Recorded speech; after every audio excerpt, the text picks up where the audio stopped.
6 month बचे हैं नॉर्सेट 10 आने में एंड आप इस 6 मंथ की प्रिपरेशन से एम्स जैसे हॉस्पिटल में काम कर सकते हैं as a nursing officer with great salary, respect and a good work life balance.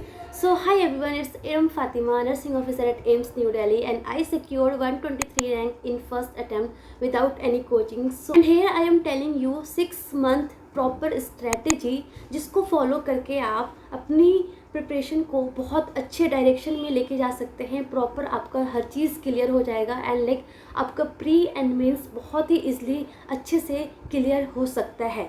सो देखो, एज यू नो नॉर्सेट 10 हमारा अप्रैल 2026 में होने वाला है एंड सबको पता है कि ये 2 स्टेजेस में इसका पेपर होता है. स्टेज 1 इज़ प्री में आपको क्वालिफाइंग मार्क्स लाने होते हैं जिसमें हमारा 100 MCQ आते हैं एंड 90 मिनट्स मिलते हैं, जिसमें हमारा नर्सिंग पार्ट भी होता है और नॉन नर्सिंग पार्ट भी होता है. वैसे जब आप क्वालिफाई करते हैं तो आप नॉर्सेट मेंस के लिए अपेयर होते हो एंड नॉर्सेट मेंस में अप्रॉक्स 160 क्वेश्चंस आते हैं. That is only based on scenario, priority, decision making and clinical based होते हैं जिससे आपका रैंक डिसाइड होता है. सो हम बात करते हैं कि हमें 6 मंथ में कैसे हमें अपने प्रिपरेशन को कैसे ब्रेक करना है, कैसे कैसे हमें पढ़ना है. So let's start. सो अगर हम बात करें 6 मंथ स्ट्रेटेजी को, तो हमने 6 मंथ को मैंने क्या किया है, 6 मंथ को मैंने 3 पार्ट में डिवाइड कर दिया, 3 फेजेस में डिवाइड कर दिया. Phase 1 for 2 month, phase 2 for 2 month and phase 3 for 2 month. So phase 1 जो है फेज़ 1 कब से स्टार्ट होगा, आपका नेक्स्ट मंथ से होगा. दैट इज़ अक्टूबर से हमारा फेज़ 1 है and that is called strong foundation days. जो हमारा फेज़ 1 है उसको हमने क्या बोला, उसको हमने बोला स्ट्रॉन्ग फाउंडेशन. मतलब कि हमें फर्स्ट 2 मंथ में हमें क्या बनाना है, अपना फाउंडेशन स्ट्रॉन्ग बनाना है, अपना बेसिक स्ट्रॉन्ग बनाना है. एंड आप जो लोगों ने अभी प्री के एग्ज़ाम दिया है आप उनसे पूछना कि हमारा बेसिक हमारा स्ट्रॉन्ग होना कितना ज़्यादा ज़रूरी है. अगर आपका बेसिक स्ट्रॉन्ग नहीं है, आपका कॉन्सेप्ट्स क्लियर नहीं है, तो आप एग्ज़ाम नहीं दे पाओगे. आप अच्छे से अब बस 30, 40, 50 तक ही MCQ कर पाओगे, आप क्वालिफाई नहीं कर पाओगे. ठीक है. सो आपका जो बेसिक है, आपका जो कॉन्सेप्ट है वो एकदम क्लियर होना चाहिए. ठीक है. सो उसमें आपको क्या करना है, first of all in phase 1 for first 2 month October and November आपको क्या करना है, you have to complete anatomy, physiology, pharma, foundation of nursing and medical surgical nursing. सिर्फ आपको इतने सब्जेक्ट्स को देखने हैं फॉर दिस 2 मंथ. ठीक है. अगर हम सोर्स की बात करें कि कहाँ से सोर्स लेना है, तो आपको कोई भी एक सोर्स लेना है, ओनली 1 रिलायबल सोर्स को लेना है एंड दैट सोर्स शुड भी एकदम रिलायबल होना चाहिए, क्वालिटी वाली होनी चाहिए. तो आपके पास 2 है, मैं आपको 2 ऑप्शंस देती हूँ. या तो आप एनक्लेक्स लो, अगर आप कोचिंग से पढ़ रहे हो तो कोचिंग अच्छा होना चाहिए, तो आप तो कोचिंग के नोट से पढ़ोगे. बट जो खुद के लिए कर रहे हैं, जो खुद से सेल्फ प्रिपरेशन कर रहे हैं, बेसिकली मैं उनके लिए ही वीडियो बना रही हूँ. सो वो तो या तो एनक्लेक्स से पढ़ सकते हैं या फिर वो मिशन परिचारिका की बुक ले सकते हैं. एज योर विश, आपको जो चाहिए आप वो ले सकते हो, दोनों ही अच्छी है. ठीक है. आई फोकस की ज़्यादा best is NCLEX, but NCLEX थोड़ा कॉस्टली है तो आप मिशन परिचारिका भी ले सकते हो. ठीक है. But best one is the NCLEX and followed by mission परिचारिका. मिशन परिचारिका भी अच्छे है, बहुत सारे उसमें हर चीज़ कवर हो जाता है, ऑल ओवर द बुक है.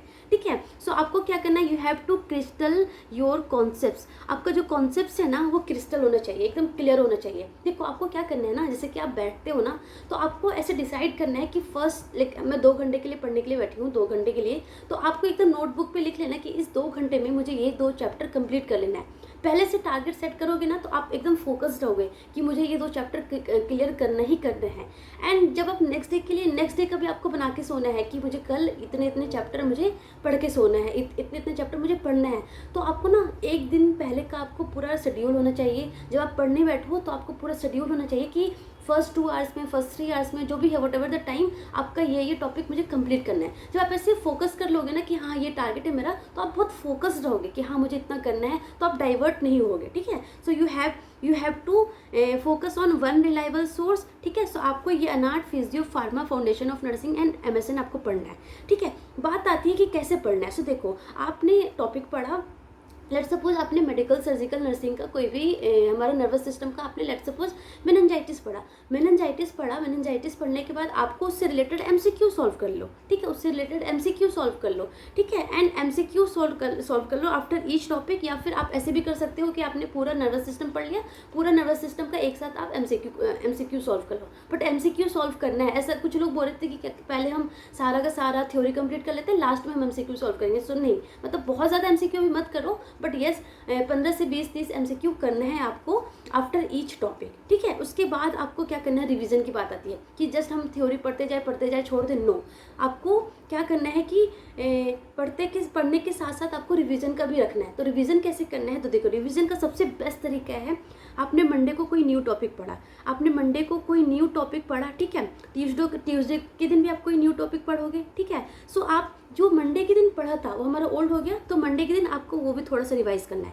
ज़्यादा बहुत देर तक रिवाइज नहीं करना है, फटाफट वाला रिवाइज करना है, एक्टिव रिकॉल करना है, फटाफट देखना है, ठीक है ना। सो मंडे वाला हमारा ट्यूसडे के दिन हमने रिवाइज कर लिया, एंड ट्यूसडे के दिन हमने जो पढ़ा वो हम वेडनेसडे को हम रिवाइज कर लेंगे। सो एक दिन पहले वाला हमें रिवाइज करते रहना है, एंड फिर उसके बाद लास्ट में कोई भी एक वीक आपको डिसाइड करना है, either it's Saturday, Sunday, Monday, जो भी हो, उस दिन आपको होल वीक का रिवाइज करना है। तो ऐसे आपका रिवाइज भी चलता रहेगा, एमसीक्यू भी प्रैक्टिस होता रहेगा, और आपका न्यू टॉपिक भी पढ़ते रहोगे। सो इससे ना आपको बहुत ही लाइक आपका जो आपका फाउंडेशन है ना, जो आपका कॉन्सेप्ट है ना, वो एकदम स्ट्रॉन्ग हो जाएगा, बहुत ही बढ़िया होगा। प्लीज़ इसको फॉलो करना, बहुत ही अच्छा सा मैंने बनाया आपके लिए, ठीक है। So that is the phase 1।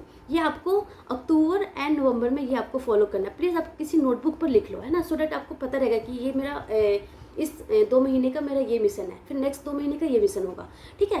Phase 2 हमारा कब आएगा, अक्टूबर नवंबर में हमारा फेज़ 1 हो गया। Then December and Jan, December plus Jan हमारा क्या आएगा, हमारा कवरेज डे आएगा। कवरेज का मतलब कि जितना भी हमारा सिलेबस है, जो मेजर सिलेबस है, वो हमारा पूरा फुल कवर करना है। तो हमारा लाइक पीडियाट्रिक्स बचा था, ओबीजी बचा था, मेंटल हेल्थ नर्सिंग बचा था, कम्युनिटी हेल्थ नर्सिंग बचा था। ये पूरा का पूरा टॉपिक कवर करना है, ये सारे इंपॉर्टेंट है, इसको आप ऐसे डिनाई नहीं कर सकते हो। इस बार भी ओबीजी से इतने सारे एमसीक्यू आए थे, एमएसएन से इतने ज़्यादा आए थे, मतलब each and every topic is important. कभी कभी सीएचएन से ज़्यादा आ जाते हैं, कभी ओबीजी से ज़्यादा आ जाते हैं, तो हम बता नहीं सकते कि कब कौन सा आ जाएगा। So each and every topic is important, तो आपको सारा फुल कवरेज करना है इन दिस 2 मंथ में। एंड सेम करना है, लाइक आपको कॉन्सेप्ट्स क्लियर करने हैं, एमसीक्यू सॉल्व करने हैं, एंड रिवीजन वैसे ही करते रहना है, ठीक है ना, होल वीक में। एंड लाइक मंडे को जो पढ़ा वो ट्यूसडे को कर दो, जो ट्यूसडे को पढ़ा वो वेडनेसडे को कर दो, ऐसे आपको चलते रहेगा, ठीक है ना। सो रिवीजन करना है। बट वन एडिशनल थिंग आपको इस मंथ में और क्या ऐड करना है, क्योंकि अब धीरे धीरे आप एग्जाम के करीब आ रहे हो ना, जैसे जैसे आप एग्जाम के करीब आओगे, आपका जो मेहनत है, जो आपका हार्ड वर्क है, वो और इंटेंसिव हो जाना चाहिए। सो आपको अब और क्या करना है, you have to give the short test, मतलब कि अब आपको मॉक टेस्ट ज्वाइन कर लेना है। कोई भी आपको मॉक टेस्ट ज्वाइन कर लेना है, जो भी आपको बेस्ट लगे वो मॉक टेस्ट आप ज्वाइन कर लो, ठीक है। आप मिशन हाई नर्सिंग का भी मॉक टेस्ट ज्वाइन कर सकते हो, अच्छा है उसका, है ना, चैम्पियन लाइव टेस्ट सीरीज होती है, वो अच्छी सी है। सो आप उसमें आप शॉर्ट टेस्ट देना है आपको, जो कि सब्जेक्ट वाइज होता है, जैसे कि आपने सब्जेक्ट वाइज आपने नर्वस सिस्टम पढ़ा तो नर्वस सिस्टम का दे दो, है ना, ऐसा शॉर्ट देना है, ठीक है ना। फेज़ 2 में आपको शॉर्ट टेस्ट देना है, लॉन्ग टेस्ट नहीं देना है, ठीक है ना, सब्जेक्ट वाइज टेस्ट देना है। प्लस आपको प्रीवियस ईयर क्वेश्चंस भी करना है, क्यों, क्योंकि ना प्रीवियस ईयर क्वेश्चन से आपको एक आइडिया आता रहेगा कि इस तरीके का एमसीक्यू आता है, तो मुझे और लाइक अगर लेट सपोज आपने कोई टॉपिक पढ़ा है, उतना डेप्थ नहीं पढ़ा है, यानी आपने उस तरीके का नहीं पढ़ा है, तो जब आप पीवाईक्यू करोगे ना, तो आपको एक आइडिया आएगा कि नहीं, मुझे ना उस टॉपिक को और इस तरीके का पढ़ना है। सो पीवाईक्यू भी सॉल्व करना है आपको, ठीक है। सो फेज़ 2 में आपको सब्जेक्ट वाइज टेस्ट भी देना स्टार्ट कर देना है, एंड प्लस पीवाईक्यू भी करना है। पीवाईक्यू की बुक कहाँ से लेनी है, सो पीवाईक्यू बुक में आपको बोलूँगी कि आप मिशन ओल्ड पेपर नाम का एक बुक है, जिसमें आपको सारा का सारा पीवाईक्यू मिल जाएगा। लाइक नॉर्सेट का 5-6 साल का नॉर्सेट का उसमें रहेगा, प्लस और भी जितने एग्जाम होते हैं ना, लाइक आरआरबी, डीएसएसबी, जितने भी एग्जाम है ना, सबका उसमें आपको पीवाईक्यू दिया रहता है 4 से 5 सालों का, ठीक है। सो आप ये बुक ले सकते हो। सो फेज़ 2 में हमारा लाइक पूरा होल कवरेज आ गया। Then coming to the phase 3। Phase 3 हमारा क्या है, लास्ट वाला 2 मंथ है, जिसमें आपको क्या करना है, जिसमें आपको लाइक अब सोचो आपका कि आपका 4 मंथ में 4 मंथ में पूरा का पूरा सिलेबस कवर हो गया, जितना मेजर वाला जो सब्जेक्ट्स था, लाइक एनआर्ट, फिजियो, फार्मा हमारा हो गया, एमएसएन, पीड्स हो गया, एफओएन हो गया, CHN हो गया, OBG हो गया, साइकेट्रिक हो गया, पीट्स हो गया, ये सारा आपका कवर हो गया है, ठीक है ना। वो छोटे मोटे नॉन नर्सिंग पार्ट रहा वो उतना ज़्यादा ध्यान नहीं देना, वो थोड़े बहुत आते हैं वो कर लेते हैं लोग, ठीक है ना। वो लास्ट के 20-30 डेज में देखना आपको। सो इस फेज़ 3 में आपको क्या करना है, you have to do a intensive revision. अब आपको क्या करना है, बहुत रिवीजन करना है, मल्टीपल टाइम रिवीजन करना है। जितना पढ़ा ना एकदम निचोड़ के रिवीजन करो, रिवीजन करना है, प्लस प्रैक्टिस मॉक टेस्ट। अब बारी आ गई है लॉन्ग टेस्ट देने की। क्यों, अब 2 महीने खूब बहुत सारा टेस्ट दो, बहुत सारा टेस्ट दो। अब सिर्फ टेस्ट देके छोड़ना नहीं है, बहुत सारा टेस्ट दो। एंड टेस्ट देने के बाद आपको क्या करना है, you have to review the mistake. मतलब नेगेटिव होता है ना, इनकरेक्ट होता है ना, वो क्यों हुआ उसको रिव्यू करो। मतलब जब आपका नेगेटिव हो तो ऐसे डरना नहीं है, इनफैक्ट आपको खुश होना कि वाह सही है अभी हो रहा है ना, ये वाला क्वेश्चंस मैंने आज गलत किया, अगर यही सेम क्वेश्चंस एग्जाम में आएगा तो गलती नहीं होगी, है ना। So you have to be happy कि चलो ठीक है अभी गलत हो रहा है, उसको मैं सुधार सकती हूँ। So you have to make a mistake notebook बना लो प्लीज़। एक क्या बनाओ, एक मिस्टेक नोटबुक बनाओ, एक मिस्टेक नोटबुक बनाओ एंड उसमें वो सारा लिखो, राइट इट डाउन कि वो गलती क्या था, कौन सा क्वेश्चन था, क्यों गलती हुआ, तो वो लिखना है आपको। एंड उसको डेली देखो, डेली उसको 5-10 मिनट के लिए देखो। इससे क्या होगा कि धीरे धीरे आपका नेगेटिव रिड्यूस होगा, ठीक है ना। प्लस ऑल्सो कि कुछ टॉपिक क्या होता है कि हम बहुत जल्दी भूल जाते हैं, हम आज याद करते हैं अगले 2 दिन में भूल जाते हैं। सो ऐसे को टॉपिक को आपको क्या बनाना है, एक छोटी कॉपी बनानी है। क्या बनानी है, एक छोटी सी कॉपी बनानी है जिसमें आपको जो बहुत फ्रिक्वेंटली आप भूल जाते हो ना, वो वाला टॉपिक उसमें लिखते जाना है। वो भी जो भी, जैसे कि let's suppose ECG changes in hypokalemia, आप भूल जाते हो बार बार, सो वो लिख दो, है ना। सो ऐसे एक छोटी कॉपी बनानी है, उसमें सारे जो भी आप फॉरगेटिंग बहुत फ्रिक्वेंटली जो भूल जाते हैं वो लिखना है। एंड एक आपको मिस्टेक बुक बनाना है जिसमें आप जो भी गलती करते हो वो बनाना है, ठीक है ना। सो इस तरीके को फॉलो करना है। प्लस लास्ट के 1 मंथ में आपको क्या करना है, लास्ट के 1 मंथ में आपको कुछ नॉन नर्सिंग पार्ट पे फोकस करना है एंड आपको रिसर्च पे थोड़ा सा फोकस करना है। मैं बताऊंगी आपको कि रिसर्च में आपको क्या पढ़ना है, नॉन नर्सिंग में आपको क्या फोकस करना है। देखो नॉन नर्सिंग ना समटाइम्स बहुत ईजी आता है, जैसे इस बार प्रीलिम्स में बहुत ईजी आया था हमारा नॉन नर्सिंग पार्ट वाला, एक बहुत ईजी आया था, बहुत सारे लोगों ने तो यूँ ही कर लिया था। सो कभी ईजी भी आ जाता, कभी थोड़ा हार्ड भी आ जाता। सो ज़्यादा उसमें फोकस नहीं देना, लास्ट के 15 days 20 days 30 days is enough.